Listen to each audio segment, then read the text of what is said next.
গত ১-১.৫ মাস ধরে সবার ঘরেই নানা ধরনের খাওয়া দাওয়া চলছে। আর আজকাল আমাদের মনে হচ্ছে যে শুধু ডাল আর আলু ভাজা হলে সবচেয়ে ভালো। আমি তো আজকে বাজার করতেই না বলেছি। বাজার না করে কি খাওয়া যায়? ডিমের অমলেটের রসাটাই করে নেব ভেবে একটা ডিম এখানে ফেটিয়ে নিয়েছি। অনেক সময় আমি আলাদা আলাদা করেও অমলেটগুলা মানে অমলেট বা মামলেট, আমরা কিন্তু ছোটো থাকার থেকে মামলেটই বলেছি। আজকাল অনেক বছর থেকেই আবার অমলেটের চল এসছে। মামলেট আর অমলেটের মধ্যে কী তফাৎ আমি জানি না, কিন্তু মামলেটটা বললে পরে সেই ছোটোবেলায় ছুটে যেতে লাগে। তো যাই হোক, অনেক সময় আমি আলাদা আলাদা করে অমলেট করে তারপর রসাটা করি।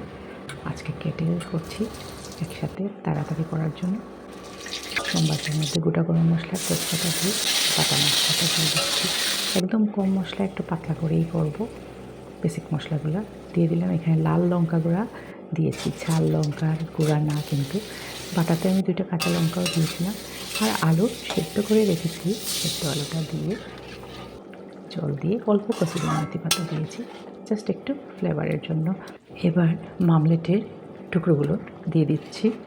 কিছু কিছু শব্দকে বাঁচিয়ে রাখাটাই বেশি শ্রেয় বলে আমার মনে হয়, কারণ আমরা বেঁচে আছি কিন্তু আমাদের সংস্কৃতির উপরে, আমাদের অস্তিত্বটাই আমাদের ভাষার উপরে, আঞ্চলিক ভাষার উপরে আসলে।